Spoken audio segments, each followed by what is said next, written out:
Brad Williams, Excel Prime. We're looking at errors. What happens if we run into an error? And we're going to run into a lot. So let me just delve into this.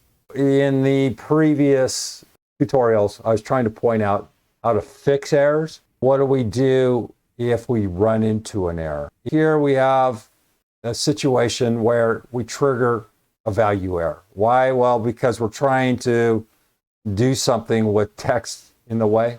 You can't divide 22 by T26. It's a typo, not a big deal. You have options. You can leave the error message as it is and then correct it. Or in some cases, you just don't want to correct the error because let's say you have 8,000 rows. You're not going to go through 8,000 by, I don't know, 16 columns. It's a ton of information. And you're not going to deal with correcting all that data. You're just going to leave the error there. And then you're going to overwrite that with whatever process you have intended. I don't know if you want averages or what have you. You can do averages with errors. You're going to have to identify whatever the error is and make sure it's consistent and then incorporate it accordingly. When an error is detected, the IFERROR function is used to return a more user-friendly result. I use IFERROR, say probably 60% of everything I do. Why? Because I don't like these value errors and I don't feel like correcting all the stuff because I have thousands and thousands of worksheets and I'm not going to correct everything. I'm going to leave it as is and I'm going to work around them because I have more important things to do. If there's not an error, it's going to show you the correct response. Otherwise, it's going to kick an error. Here's apples, here's orange. Do you want an error or do you want a value error? Here, because you can work with the error message, this value error, you're going to run into that thing. If you try doing some calculations around it, it just poses all kinds of problems. Use the IFERROR function to capture and process errors generated by other formulas. IFERROR checks for the following errors: NA, value, ref, div, num, name, and null. Here's the formula.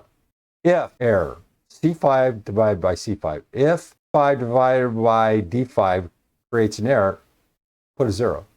This formula replaces the div when the supply is empty or 0. For instance, if C5 contains the value 22 and D5 is 26, and F5 contains the formula C5, D5, the following formula will capture the div error. Here it's catching the value error.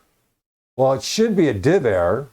I'm not going to read Excel's brain, all right? I have no idea why it didn't kick in a div error. C5 divided by D5, 22 divided by T26, should be a div error, but it's an error. You know how to fix it.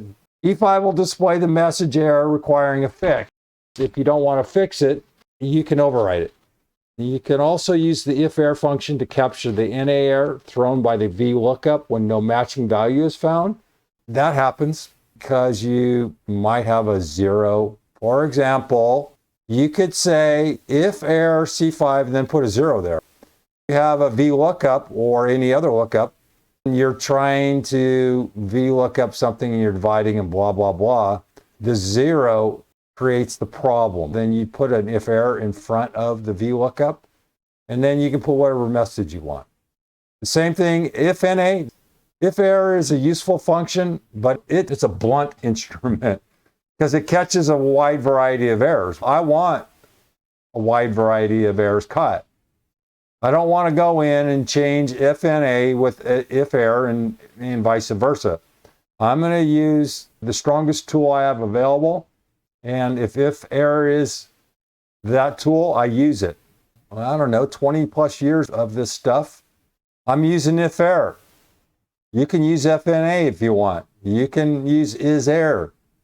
There's a lot of tools available. Find something that works for you. Other useful error functions, ISERROR. ISERROR returns to blah, blah, blah. All right, you can read this. The IFERROR, get used to it. Start incorporating it. You're going to find life is a lot easier with this tool. Brad Williams, Excel Prime. Thank you.